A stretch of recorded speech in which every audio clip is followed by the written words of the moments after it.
So hi guys, good day everyone, good evening, no, because our classes are evening, but still I'm shooting this early in the morning, that's why I'm saying good day. Good day everyone, no, I hope everyone's doing well today, everyone's been taking care of their selves, no. Take care of yourselves guys, because your availability is your best talent. Take care of yourself, physical and even in mental. Remember, when you are tired, always learn to rest. Do not quit. Do not quit, guys, okay? So let's start in our subject, children and adolescent literature. So before we explore different literature, different literature pieces na babasahin nyo, that you will be reading all throughout the semester, let's have a quick discussion. No? I will be keeping this 20 to 30 minutes only. So lesson 1, no? The energy of children and adolescent literature. Unit 1, children and adolescent literature. So I have sent you the copy of the module, no, sa ating Edmodo classroom, and I hope you have read your module. Guys, we are in the new normal, and another thing is you are college students. So we will not work just from me. The ideas coming from me, no? We will work based on the ideas coming from me and the ideas from you. Okay, we will capitalize on this one. In that way, you are learning fast-paced, you are learning efficiently. Okay po? Learning objective is to define and understand children and adolescent literature. So literature has been and always will be part of our existence. It is a gateway for our past, way beyond when we were little children. For the majority of people around the world, our first serious encounter with literature comes from school. We gather better understanding of the world through literature. So the impact of literature is undeniably relevant in our being. In this unit, we will be discussing the definition of the children and adolescent literature. Children's lit, and the literature that's enjoyed by children. So more specifically, children's literature comprises those books written and published for young people who are not yet interested in adult literature. So the age range typically from infancy through the stage of early adolescence, which roughly coincides with the chronological ages of 12 through 14. So genres in children's literatures in fiction, various forms: contemporary, realism, fantasy, historical fiction, poetry, folk tales, and so on and so forth. Non-fiction for children includes books about the arts and humanities. Ito, the social, physical, biological, and earth sciences, and biography and autobiography. In addition, picture books, for children include story books, alphabet books, counting books, wordless books, and concept books. Adolescent literature, or what we call young adult literature, or YA literature, okay, is anything that readers from the age of 12 to 18 choose to read. So maybe some of you, I know you are all more than 18 if I'm not mistaken, no? But I know you have went on reading some adolescent literature before when you were 12 to 18. It's often referred to as YA, okay, yeah, literature, so as not to sound condescending. So 7 characteristics of young adult literature. Yeah, authors write from the viewpoint of young people. Of course, for you to catch your audience from 12 to 18 years old, you need to write from their viewpoint. No, what are the interests of young adults? What are the interests of the adolescent? No, I want the credit. In many YA novels, the parents or other authority figures are absent. No, the characters are forced to confront their problems on their own. So most likely, the main character, will be on the same age, same bracket of the adolescent, young adults, for them to experience the things that the character is experiencing. I want the credit.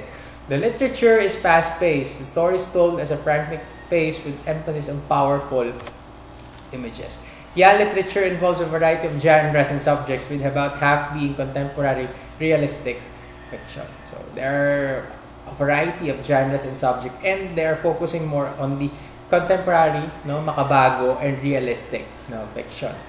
Number 5, it includes stories about characters from many different ethnic and cultural groups. So YA literature, they are exploring different cultural groups for us, or for the students, for the adolescents to experience those kind of culture just by reading.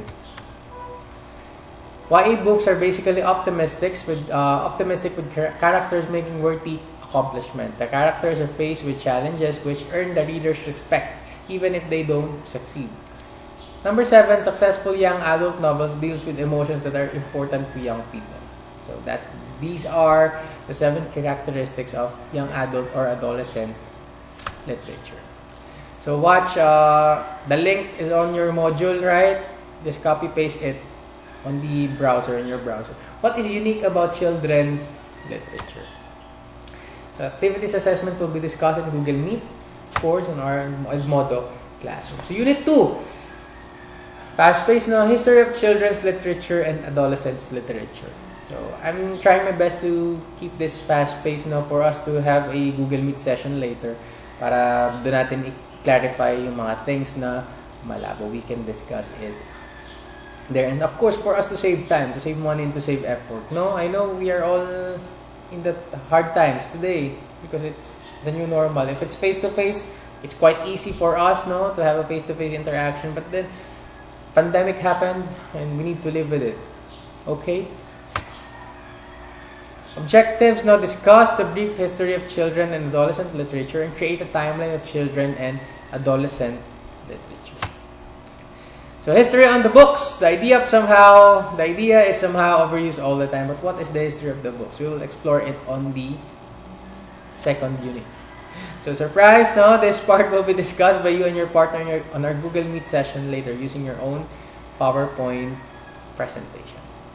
Okay? So I'm expecting for you to discuss it later, or maybe let's just explore a quick exploration on our Google Meet session. So you can watch, it's on the module also, History of Children's Literature Part 1 and Part 2. The links are there, just copy paste it from the module. The Evolution of YA Young Adult Fiction Explained featuring Lindsay Ellis. It's lit. Okay. Unit 3. So the importance of children and adolescent literature. So objectives is to identify, of course, the importance of children and adolescent literature. Value the importance of children and adolescent literature. So this unit will focus on the various roles children's literature plays in the primary grades and beginning reading instruction. Roles of children's literature.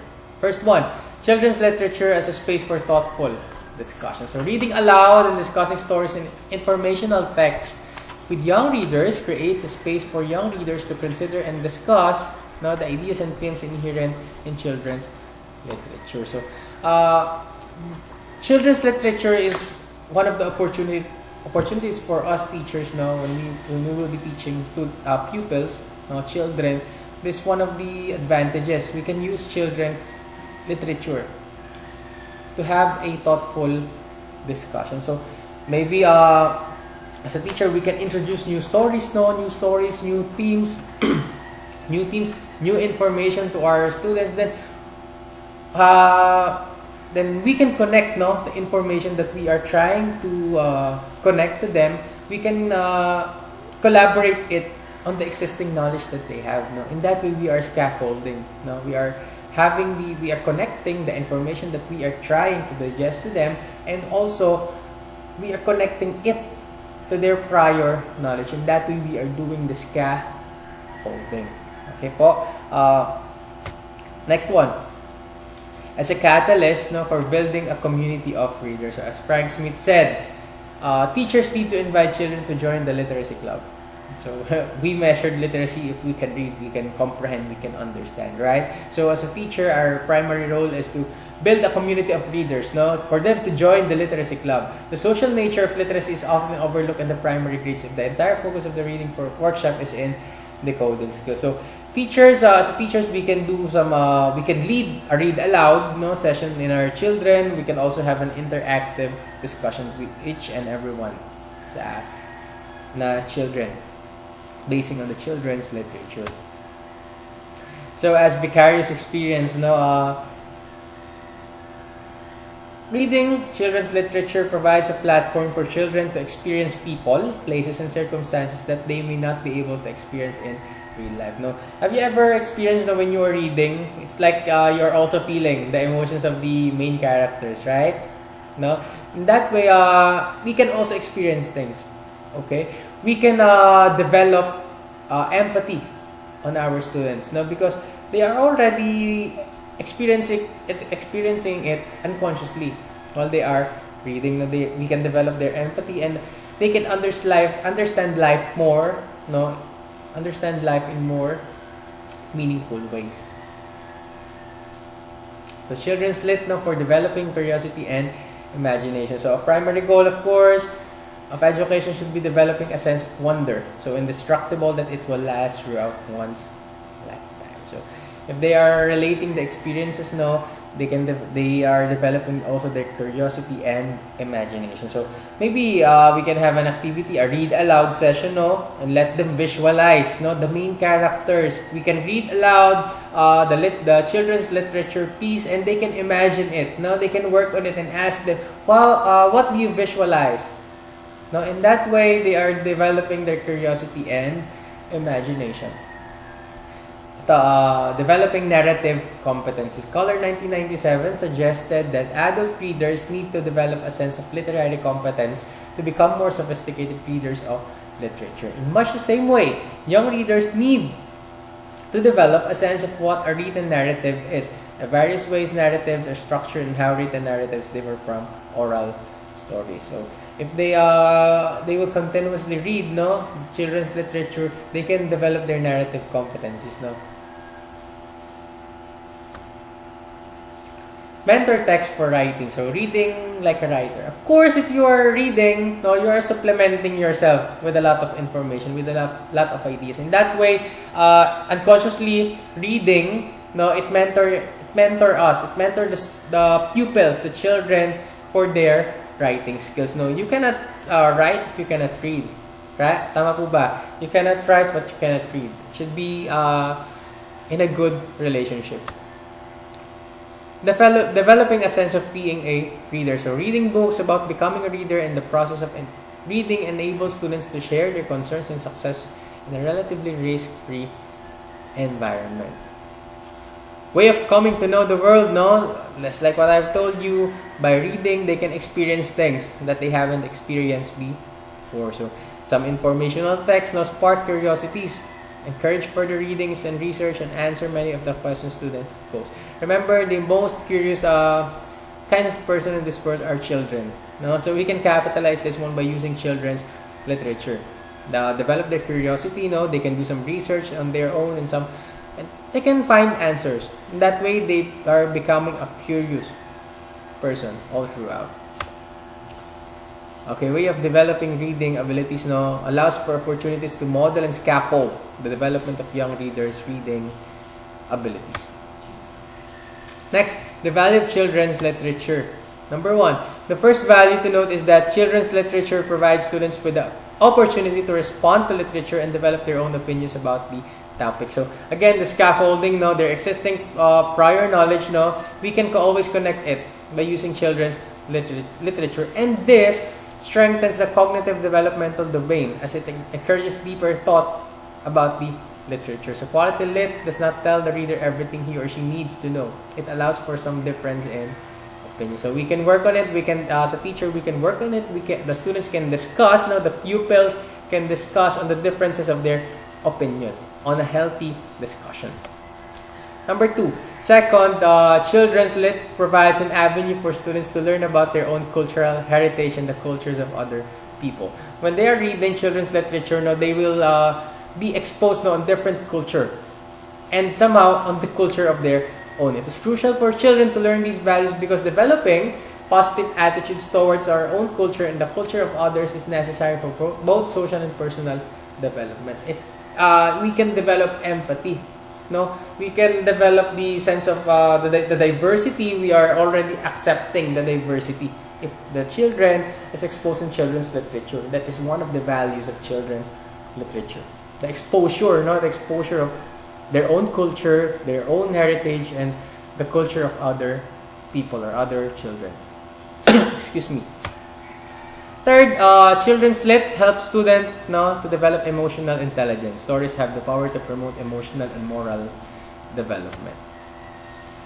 Encourages creativity, just like what I've told you on the preceding slide, encourages creativity. Norton stresses that the role that literature plays in nurturing and expanding the imagination. You are imagining things while you are reading.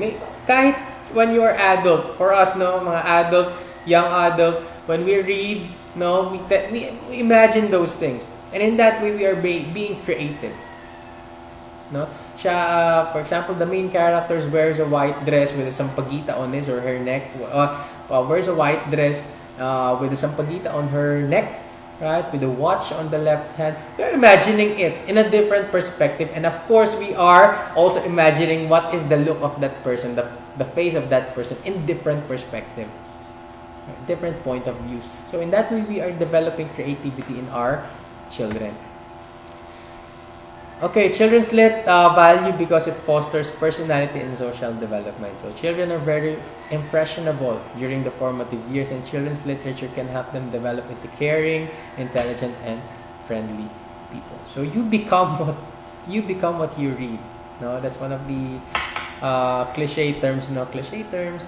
But you become what you read. So as a teacher, no, we can capitalize talaga the use of children's literature by developing our pupils or children, not just on their reading abilities, not just on their creativity, but also on their personality and social development. So finally, children's lit is of value because it is timeless tradition. So hindi po naluluma si reading, hindi naluluma ang literature. Children's lit are always there. As long as there is children, children's lit will always be available. So books are the major means of transmitting our literary heritage from one generation to the next. So that is the goal of the children's, that is the role, no? That is the value of children's literature. So activities assessment will be discussed in Google Meet or Messenger chat group or in our Edmodo class. So I guess that's all, no? I'm hoping na 20 minutes ko lang siya na-discuss, no? For us to have a discussion after this on our Google Meet. So again, guys, no? I hope you're all doing well, no? Your availability is your best talent, okay? We can do this. We can do this. And medyo nangingibago ako because I'm teaching, no? I'm teaching on this room. Walang estudyante. I cannot ask you some questions, no? I cannot interact with you. But then, this is the new normal. Okay, we will capitalize on this one. Maybe on the next few weeks, no, if I was not able to manage a video, we can just meet on a Google Meet, no, session. Doon ako magdi-discuss. But then, as long as I have time, I want this kind of platform, okay, for you to have an access anytime. Okay? So, questions and clarifications, maybe I can ask you some questions later on a Google Meet session. So, see you later. See you after this one. Bye-bye, guys.